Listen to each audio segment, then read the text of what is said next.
मेरे प्यारे बच्चों, स्टडी विद पंकज में आपका स्वागत है। आइए देखिए हम आपके सामने आज वायुमंडल की परतें पढ़ाने जा रहे हैं, जिससे हरियाणा में सीईटी में एक क्वेश्चन आता है। ये छठी क्लास का है, एनसीईआरटी की बुक है और वायुमंडल है। वायुमंडल कहते किसको है? तो हमारी पृथ्वी के चारों ओर वायु से घिरी, समझे कि घनी चादर जो बनी हुई घिरी आवरण को वायुमंडल कहते हैं। वायुमंडल के कुछ ना कंपोनेंट्स होते हैं, घटक होते हैं, वो इस प्रकार से हैं, क्योंकि वायु का मिश्रण को क्या कहते हैं? वायुमंडल कहते हैं। अनेक गैस है, इसमें सबसे ज्यादा मात्रा में क्या है? 78% नाइट्रोजन है और 21% ऑक्सीजन है। आर्गन 0.93% है और कार्बन डाइऑक्साइड 0.3% है। 0.03% है। ये पेपर का सबसे ज्यादा इंपॉर्टेंट क्वेश्चन है। सबसे ज्यादा हरियाणा में कुछ पूछा गया है तो यही पूछा गया। अन्य गैस 0.4%। मेरे प्यारे बच्चों, आगे देखते हैं, समझने का प्रयास करते हैं कि पौधों को अपने जीवन के लिए नाइट्रोजन की आवश्यकता होती है, लेकिन वह सीधे सीधे नाइट्रोजन नहीं लेता है, तो टेढ़ा मुंह से लेता है। टेढ़ा मुंह से कैसे लेता समझिएगा। पौधे अपने जड़ों के माध्यम से अमीनो एसिड तक, यहाँ क्वेश्चन आया कि शरीर हमारे कितने अमीनो एसिड से बने हैं? तो अमीनो अम्ल 20 अमीनो अम्ल से हमारे शरीर बने हैं। नाइट्रेट आयन के रूप में, नाइट्रेट आयन या अमीनो अमोनिया गैस के रूप में अवशोषित करता है, अवशोषण करके मिट्टी से लेता है। कहाँ से? मिट्टी से। पूछेगा कि पेड़ पौधे यानी कि जो वायुमंडल है, पेड़ पौधे अपने जीवन में कहाँ से लेते हैं हवाएं? ऑक्सीजन कहाँ से लेता है? तो सीधा मिट्टी से लेता है। मनुष्य तथा पशु डायरेक्ट सांस लेते हैं ऑक्सीजन के रूप में। चलिए, आशा करता हूँ समझ में आ रहा है। नेक्स्ट स्लाइड पे आते हैं मेरे प्यारे बच्चों। देखिए, हरे पादप प्रकाश संश्लेषण द्वारा ऑक्सीजन प्राप्त करते हैं। ठीक है, जितने भी हरे पौधे पेड़ पौधे वो सारा। वायुमंडल की गैस देख लीजिए, वायुमंडल में जो गैस है उसके बारे में हम लोग ना चर्चा करेंगे तो समझ में आएगा हमें कि नाइट्रोजन है। नाइट्रोजन ये हमारे वायुमंडल में सर्वाधिक पाया जाता है। कितना था? 78% है ना। ठीक है ना, ये के लिए भी लेने के लिए काम करता है और उससे बाहर निकाल देता है। पौधे को अपने जीवन के लिए नाइट्रोजन की आवश्यकता होती है। ऑक्सीजन देखिए, यह वायु प्रचुर होता है, वायु में प्रचुर होता है। दूसरी सबसे अधिक गैस है। मनुष्य ऑक्सीजन सांस लेने के लिए इसका प्रयोग करता है, हरे पेड़ पौधे, और ये प्रकाश संश्लेषण द्वारा O2 के रूप में प्राप्त होता है। वायुमंडल की कुछ ना गैसें हैं, अमोनिया अमोनिया, उसके बारे में हम लोग यहाँ पे चर्चा करेंगे मेरे प्यारे बच्चों, है ना। कार्बन डाइऑक्साइड ये गैस का ना महत्वपूर्ण गैस है, जो पादप यानी पेड़ पौधों को भोजन के रूप में देता है। भोजन बनाने के CO2 अर्थात कार्बन डाइऑक्साइड से ऑक्सीजन प्राप्त कर लेते हैं। आर्गन गैस यह एक रासायनिक गैस है, ये तत्व है वायुमंडल की। गैस नहीं है, क्या है? ये तत्व है, ये वायुमंडल का निष्क्रिय गैस है। इसकी संरचना देखते हैं मेरे प्यारे बच्चों। वायुमंडल की संरचना देखिए, हमारे वायुमंडल मुख्य 5 परतों से विभाजित है। कितना? 5 लेयर्स है हमारे यहाँ, है ना। पृथ्वी, जो पृथ्वी की सतह से आरंभ होती है, पृथ्वी देखिए, ये पृथ्वी मेरे प्यारे बच्चों क्या है? ये पृथ्वी है। ये क्या है? ये पृथ्वी है। ठीक है ना, ये क्या है? पृथ्वी। और पृथ्वी से पहला देखिए 0 से लिखा हुआ 13 या 18 किलोमीटर की दूरी है ना। ट्रोपोस्फेयर है पहला, ट्रोपोस्फेयर है जिसको क्षोभ मंडल कहते हैं। यहाँ 50 किलोमीटर की दूरी यहाँ से चलेगा तो आएगा समताप मंडल ट्रोपोस्फेयर। 83 किलोमीटर में मेसोस्फेयर है और 640 किलोमीटर में आयनोस्फेयर है और ये बहिर्मंडल। हम ये 10,000 पर इसकी भी चित्र हम आपके सामने प्रस्तुत करेंगे, आप लोग देख लेना। यहाँ पे देखते लिखा हुआ है क्षोभ मंडल। यह वायुमंडल की सबसे महत्वपूर्ण परत है। इसकी औसतन ऊंचाई 13 से 18 किलोमीटर तक होती है। इसमें मौसमी घटनाएं घटती है, वर्षा, कोहरा, है ना, ओलावृष्टि, ये सब होता है। हम इस मंडल में मौजूद वायु से ही सांस लेते हैं, समझेंगे ना। क्षोभ मंडल में अगला स्लाइड पे है नोट। क्षोभ मंडल वायुमंडल की सबसे तत्व परत है, क्योंकि इसमें अवशेषित कण है, कुछ कण भी हैं। पृथ्वी के वायुमंडल में सबसे ज्यादा घनत्व क्षोभ मंडल में ही पाया जाता है तथा मेघ गर्जन जैसी घटनाएं घटती है।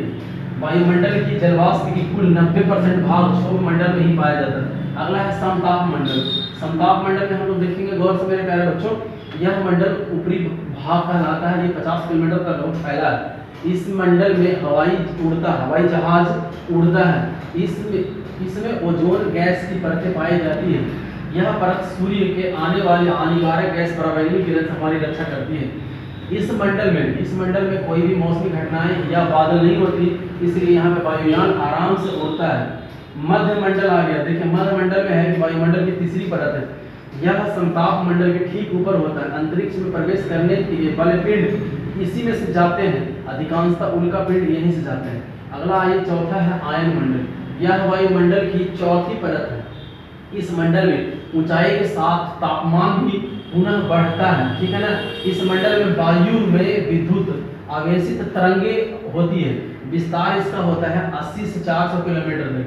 रेडियो तरंगे इसी मंडल से परिवर्तित होकर पुनः पृथ्वी पर लौट आती है, जिससे रेडियो का प्रसारण संभव होता है, ठीक है ना। अपने दूर बैठे लोगों को सुन सकते हैं। लास्ट और अंतिम मंडल उसका नाम है बहिर्मंडल। बहिर्मंडल के बारे में हम लोग जानेंगे, है ना, एक्सोस्फीयर के बारे में। वायुमंडल की सबसे ऊपरी परत है बहिर्मंडल कहते हैं। यह वायु की परतें पतली हो जाती है और ये हल्की गैस हो जाती है। इसमें हल्की गैसें हैं हीलियम, हाइड्रोजन, अन्य और अंतरिक्ष में तैरती हुई। मौसम और जलवायु, मौसम और देखिए मौसम वायुमंडल के प्रत्येक घंटे तथा दिन प्रतिदिन की स्थिति होती है। यहाँ पे जलवायु क्या होती है, दीर्घ काल तक किसी भी स्थान तक रहने वाले को कर्मियां बदलने की मेट्रोलॉजी, है ना, ये मेट्रोलॉजी वाला है। समय के साथ औसतन और वर्षा को देखा जाता है, ठीक है। आशा करते हैं आपको ये समझ में आ रहा होगा मेरे प्यारे बच्चों। अब यहाँ पे तापमान देख लेते हैं। तापमान क्या होता है कि जो शीतलता और परिणाम से मिलता है, जो ऋतुओं के अनुसार बदलता है, उसको ना तापमान कहते हैं। आपतन किसको बोलते हैं, आतपन, ये सूर्य से आने वाली ऊर्जा जिसे पृथ्वी रोक लेती है उसको आइसोलेशन बोलते हैं। क्या बोलते हैं, आइसोलेशन। यहाँ पे देखिए आपतन अर्थात सूर्य वाष्प की मात्रा भूमध्य रेखा से ध्रुव की ओर अगर चलती है तो इसे तो ध्रुव वर्षा या ध्रुव बर्फ भी कहते हैं। इसी कारण भीड़ वाले ऊंचाई भवनों में गर्म वायु के रोक लेता है, जिससे हमें नगरों का तापमान बढ़ जाता है। ऊंचा वाला है इसमें से जाएगा, ऊपर वाला नीचे आएगा ना, इसमें करता है। इसलिए गांव की अपेक्षा नगर में तापमान अधिक होता है और गांव में ठीक होता है।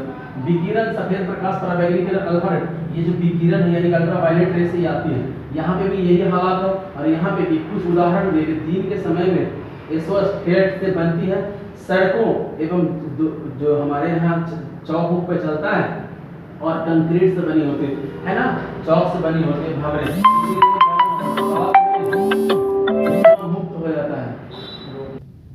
आगे देखते हैं मेरे प्यारे बच्चों।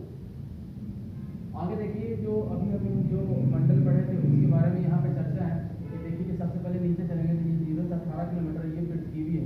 ये क्या है मेरे प्यारे बच्चों, ये पृथ्वी है। पृथ्वी पे देखिए बारिश, तूफान, ये सब आ गया। इसको हम लोग सौरमंडल बोलते हैं। वायु घटनाएं हो गई, सबसे ज़्यादा ग्रीन हाउस हो गए, ग्रीन हाउस से सौरमंडल बदलता है। यहाँ पे देखिए यहाँ से 1850 किलोमीटर पर इसको ना स्ट्रेटोस्फीयर बोलते हैं, जहाँ पे सबसे ज़्यादा पेपर में पूछे जाने वाला क्वेश्चन यही है। ओजोन लेयर, ओजोन में CFC गैस तो हमें नुकसान पहुँचाता है। यहाँ पे मौसम सामान्य रहता है, इसीलिए ये उड़ता है। अगला मेरे प्यारे बच्चे यहाँ पे देखिए 80 किलोमीटर है, ये मध्य मंडल है। यहाँ पे अंतरिक्ष प्रवेश करता है और उड़ान यहाँ से उड़ती है। यहाँ पे देखिए अल्ट्रावायलेट रे आता है, इसको आयोनोस्फीयर कहते हैं। 80 से 640 किलोमीटर ये पराबैंगनी किरण है। रेडियो तरंगे यहीं पर संचार, टेलीफोन सब यहीं से काम करता है। इसके बाद है देखिए यहाँ पे He है, हीलियम और ये हाइड्रोजन, ये इस मंडल है। उसके ऊपर की कहानी है ना, है जहाँ पे सूर्य प्राप्त होता है। बाकी आपके लिए जानकारी के लिए कि सूर्य का प्रकाश पृथ्वी पर समझे कि नहीं, लगभग 8 सेकंड 8 मिनट 20 सेकंड में आता है। अगर देखा जाए तो 500 सेकंड में आता है। उसी प्रकार से चांद की रोशनी 1.3 सेकंड में आ जाता है। तो मेरे प्यारे बच्चों आपको समझने वाली बात है और देखना है।